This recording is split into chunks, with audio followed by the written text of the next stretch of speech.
Hey, how's it going? I'm Zero. I'm DK. And I'm Rizzo, and today on Anime Reaction, we watch the 12th and final episode of New Game.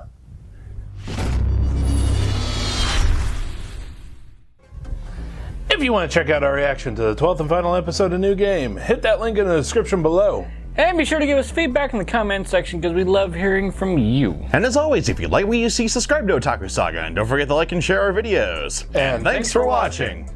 Let me just go ahead and head this off because I know what somebody's going to put in the comment section. We know there's going to be a 13th episode that comes out with the Blu-rays.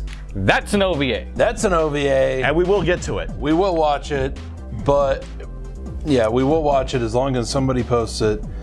But if they don't, this is technically the final episode. It's the final broadcast episode. Yeah. Yes. So yeah, it is the final episode, technically. But we already know that there's a 13th episode coming out. And we will get to it, so don't panic. Don't comment that. We know. We get it. We get it. It's gonna still be there. Yeah. Anyway, so on this episode, it's the release day. Big. Oh my god! Release day and release day party. This can only end horribly. Indeed.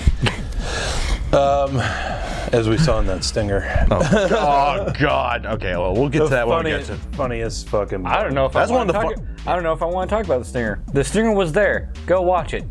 The stinger was there. It was there. Funny. You'll see. It might be the funniest moment this season. It's one of the funniest. It's one of the funniest post-episode stingers I've ever seen. Yeah. Like literally, it's watch it. Just watch it. That was very funny and very clever, actually. You'll see. Just And watch just it. out of nowhere. Out of left field.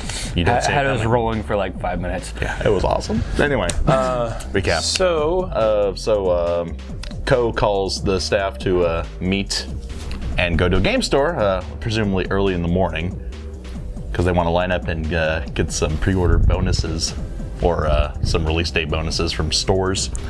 yeah, I did like the, Ko basically trolling them, being like, "Oh well, you know, the upper people in the production group already get all the bonuses, but you just get the game." And then Ren's like, "No, actually, we had to cut back the budget.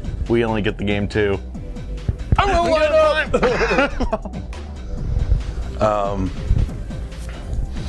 I also find it really interesting. It's pretty much only a Japan thing where, different stores have different bonuses. Different promotional goods are kind of spread out.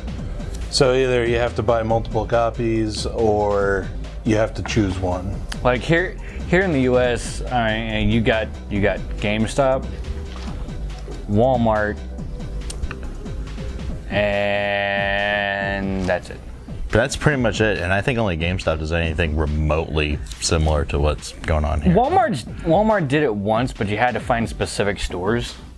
And it's not for like every game. Or Yeah, it's not definitely not for Has to every be game. special. Yeah.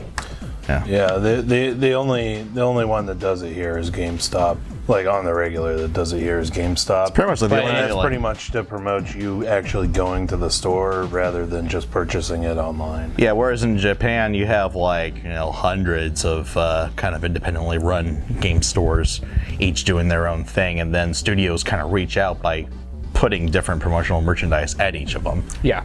To drive up sales and have people buy multiple copies. Or a perfect example is like for anime, the different stores that release anime, Animate. What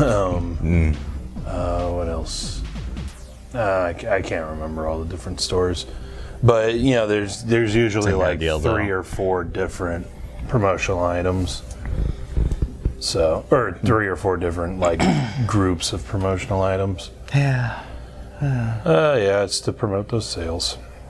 I know that's all that's there for, but I still wish we had that here. Yeah, I kind of do too. I wish that we had a choice. Right. Because there's sometimes like I see promotional items for games at GameStop and I'm like, I don't want to buy that. I'll just get it online. Yeah. I get nothing, but You get the game. at least I don't have to have the hassle of actually going to the store, picking it up, and then get some item that I don't even want. Well, at least in the back of mind now, you can pretend you work for Eagle Jump. But anyways, so they get in line. There's an employee of the store who's cosplaying as a character from the game. When was the last time you actually got in line for a pre-order? In line for a pre-order? I'm pretty sure I know the answer for him. Yeah, I mean, well, he's thinking I've only pre-ordered once, and I didn't have to go in line for it. That's when I bought Soul Calibur 5. I know, it's been forever. I don't buy games that often, at least new. Didn't we line up for the Taken King? I actually think so. Destiny, I was actually with y'all. Destiny Year 2 content. Yes. Yeah. That was the last one. I think before that, I lined up for a Halo game. Halo Reach. Halo Reach. Yeah, Halo. We lined up for Halo Reach. I don't typically buy my games on release day. Like, unless I'm really excited for a game, or there's some reason, like with Destiny, we have a group that all likes to play together. And then plus for Destiny, if you don't have that content, And I'm pretty much counting down the hours. He literally has a counter on his phone. That's a... 5 hours, and Rise of Iron comes out. Yeah. Oh, wow. Anyway, so now you know exactly when we film this. Exactly. 5 hours, 36 minutes. Some enterprising soul will figure out the exact time we started shooting. Oh, God. Anyway. Bonus points if you get it. Anyway, so... Yeah, there's an employee who's cosplaying as a character, and then Hajime reveals that she's a designer on the game, that she's an employee who made the game, which ties into something that happens a little bit later because they all line up, they get their game promotional items. Hajime bought 2 because Nene. I went to another store. Nenechi, but I don't know, that's weird. Anyway, Nene went to another store to get a different promotional item, and then she bought 2, so she swapped one with Hajime. Smart. But then the I want to stop and point out the cosplay thing real quick, because the developer the character designer that made the cosplay they made that character was like, oh, she got it wrong. I know, it's back. Oh, damn. I always forget her name. Yeah, the golf lolly chick. Yeah. Starts with a Y, doesn't it? Yeah. I don't know. But yeah, she was... I remember all the other girls' names. I cannot remember her name for the life of me. Now, what an impact she's made. But yeah, she was totally like... really. Yeah, it's like, the there's one design's thing wrong. It's just bugging The me. designs were off. Oh my god. Yeah. And then that rolled into a part with Nene. Well, so yeah, it's mostly Hajime revealing that she's a designer. But that rolls into the part with Nene because they're standing outside the store. Nene and Hajime start talking. Yeah, well, it's not completely Nene's fault. It's also Hajime's fault. But they start talking. And then Nene reveals a huge spoiler. No, the final boss spoiler. Literally the biggest spoiler that you could possibly lay down in the game, in front of like the entire store of people. And then you get people going, wait, didn't they just say that they worked for the company? And I called it. I'm like, 20 seconds, this is going to be on Twitter. Ding! Literally rounded the corner and pulled out the phone, and it was all over Twitter. Or it was all over social media. To be fair, it's not completely her fault because the game was probably released at midnight. So you had people that just went through and just powered through the story and started posting spoilers. And there are some people who go through the game for different review groups, for different news outlets and stuff like that. Yeah. Who end up getting the early game. Access. Yeah, get the game like 2 days early, and they actually are able to play through the whole thing. And so when the game comes out, the review is out. Or it's ready to go out. Yeah. Those people are under pretty strict non-disclosure agreements. So if they were posting on social media the spoilers of the game, they could forget about doing another one. Well, for not being able to do another one, nothing. We went to filming of BattleBots on ABC this season, and as a condition upon entering the filming session, you have to sign a non-disclosure agreement to ABC. If you divulge any spoilers at all, could be the smallest thing, you're hit with a 7-figure fine. Yeah, they do not fuck around. And the same thing goes on YouTube. Yeah. Actually, very recently, there was a a clip from IGN who went through some inventory of a vendor in Fellwinter's Peak in the new Rise of Iron, and they accidentally showed off an exotic piece of equipment. IGN. So Whoops. It was totally accident. Like they were going through the inventory and then they just brushed by it. But a network that big and a spoiler, on a game that's hyped up or DLC that's hyped up like that, that's a colossal fuck up. Whoops. They actually got their video shut down. They had to go re-edit the video, but it was way too late. Everybody knows. Everyone's seen it. Everyone screen capped it. And yeah. Welcome to the internet. Yep. The Remember, screen what caps you are put being on the passed internet around. will be there forever. It doesn't make you stupid. It makes your stupidity visible to the whole world. Hi, great grandson.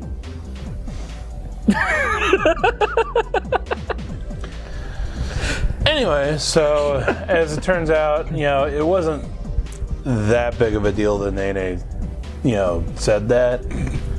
I mean, obviously it spoiled it for the people who were at that store, but It wasn't until Umiko shows up. I mean, Nene's antithesis. Well, I think the worst part, the funniest part about that was Nene was like, I'll never say that Sophia did. no, Sophia dies. Really, bitch? Nene! And then Alba's like, nope. Shut the fuck up. There are 3 friends I have. They're not in this room, but I have 3 friends who act exactly like that. If you tell them anything, they will. No filter there. Anyway, so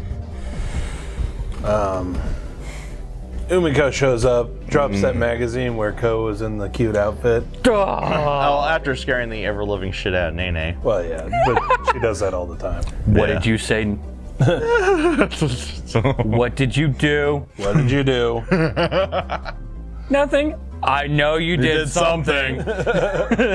You saying nothing confirms my suspicion. Am I gonna have to discipline a bitch? Oh man. But then Ko saves the day by calling Umiko Agaha. Yeah, or by her last name. Yeah. And so then Umiko drops that to embarrass Ko. Oh, it was super effective. And then just as she leaves, oh yeah, I gotta leave, but here's this. Walks off and stays around the corner. She came there with a mission. Yeah. She walked in that restaurant with a mindset of doing something. And she completed said mission. As soon as she walked, she walked around the corner and was like, My job is done here. So Walk off proudly. The second part of the episode was a release party for the developer and then some the third party Publisher. Yeah, basically Everyone everybody who was involved. And I mean, it's just a basic party. It's a company party. Yeah, There you basic go. company party. There's the part with Ko and oh god, I forget. Hazuki, the director. Yeah, Hazuki. They give speeches. Ko is naturally awkward as hell and adorable. apparently I said it during the episode. I didn't really feel that moment was that necessary for the series. But with these sort of series, you always get that. Hello, I'm grateful to everyone here.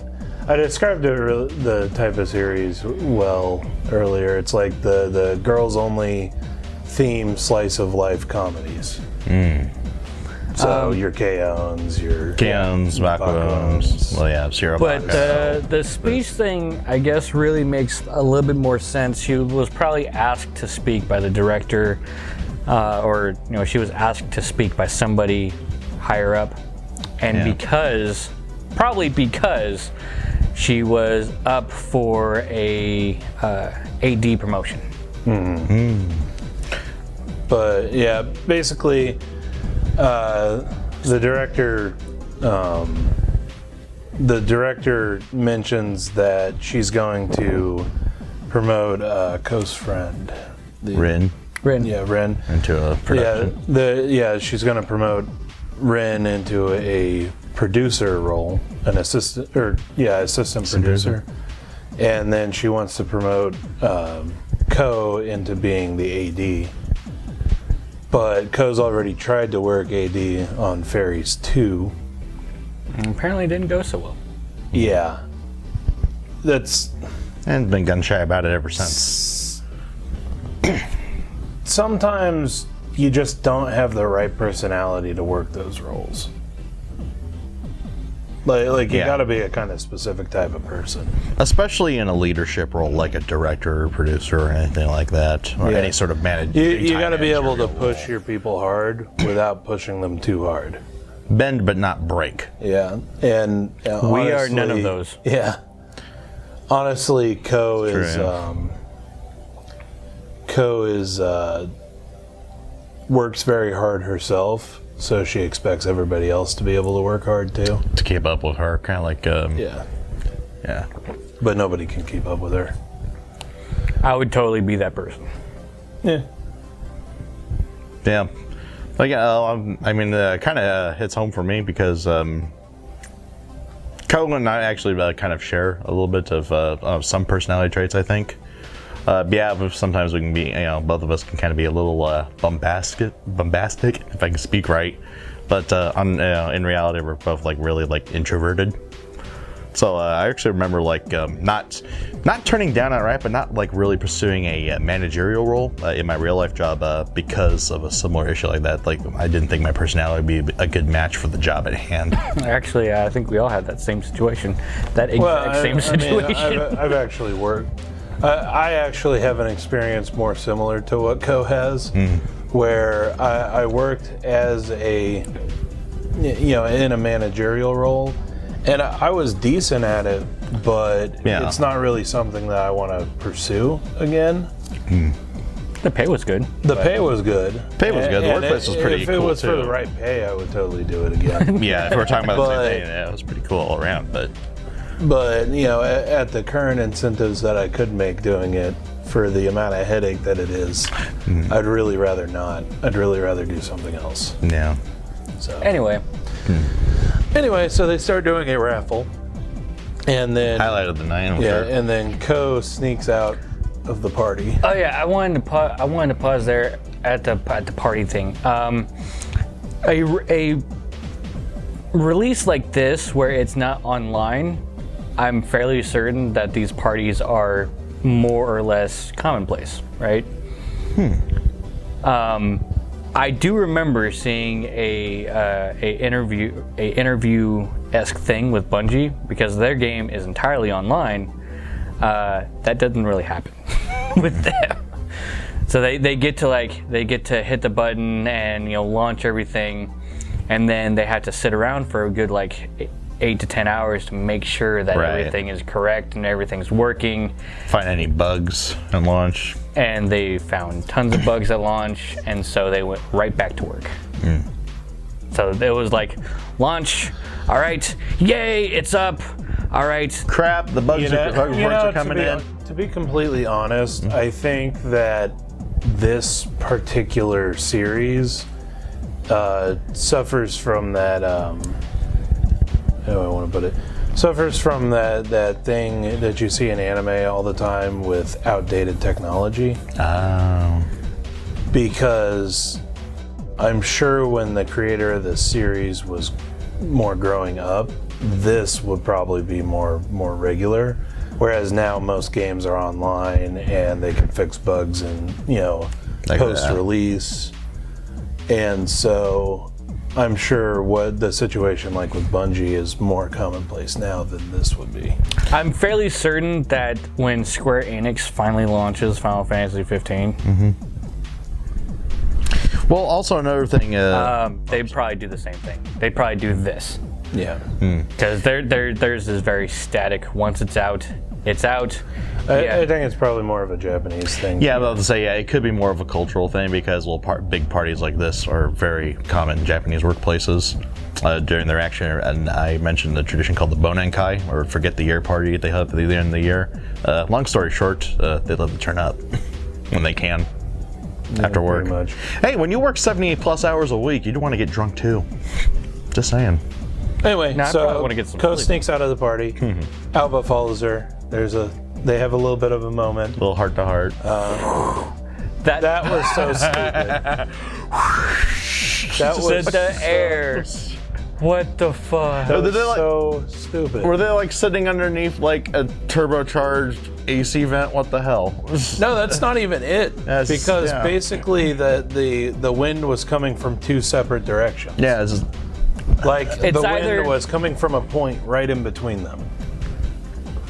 It's either it came from either side and crisscrossed in front of them, or it came from the black. or Lagoon, it came from which, below them and just lifted everything up like this Marilyn way, Monroe.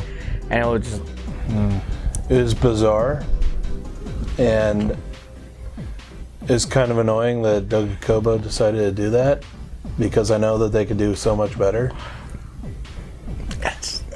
Actually, to be was honest, weird, I'm quite surprised that we haven't seen too much of what we affectionately called the cat budget.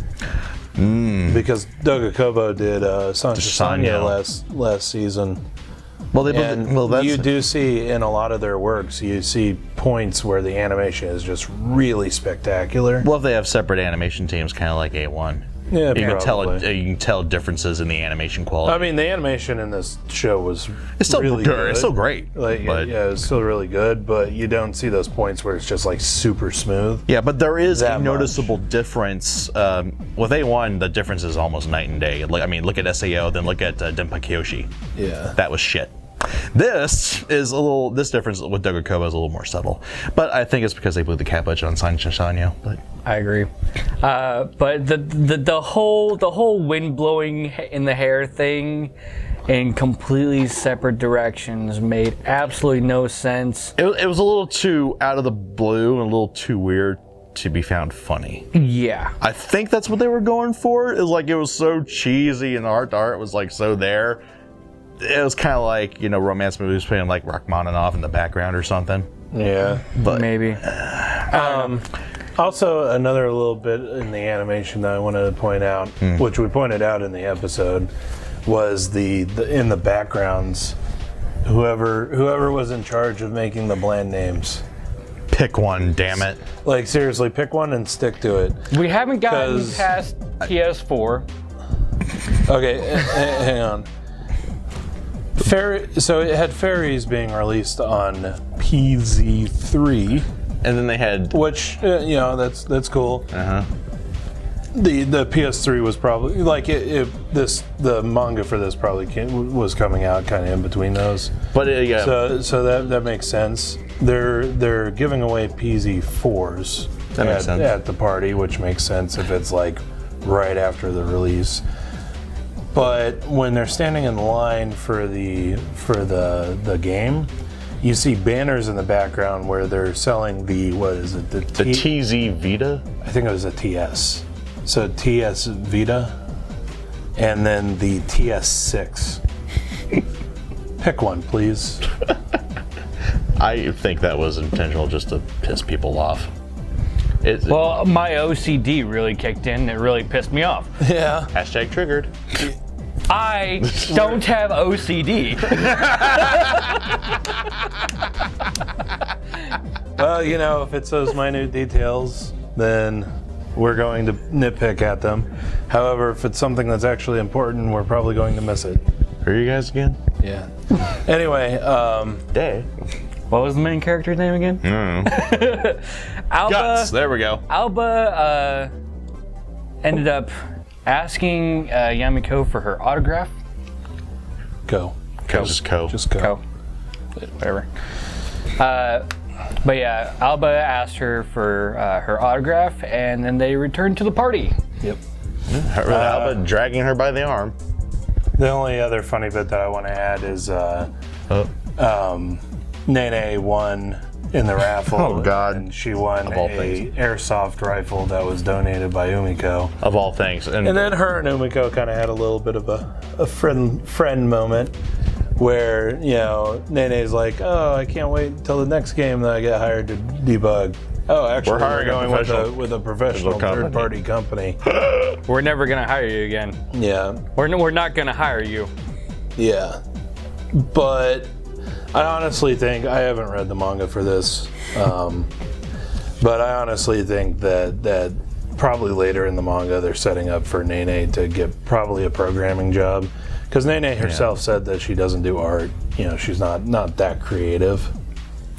But she could be a obviously- fantastic programmer. She has a debugging. really good eye for detail. So she could either become a professional debugger or she could become a programmer. So there, I honestly think she's probably going to go with the programmer route. just so you can keep the gag with just so Umiko. that she can work in Eagle Jump. Yeah. In Umiko's department, more specifically. Yes. So yeah, I'm expecting anyway, to. Stinger was very funny. Check that out. Oh my god. Describing it would just ruin it. Describing it would ruin Just it. watch it. Yeah, you really need to watch it. Well, no. Well, just watch the whole episode. Yeah. Anyway, so let us know what you thought of the anime, what you thought of our reaction in the comment section below. Yep, thumbs up if you like it, thumbs down if you don't. But that's gonna do it for this series on Anime Reaction. Until episode 13, I'm DK. I'm Zero. And I'm Rizzo. See you next time.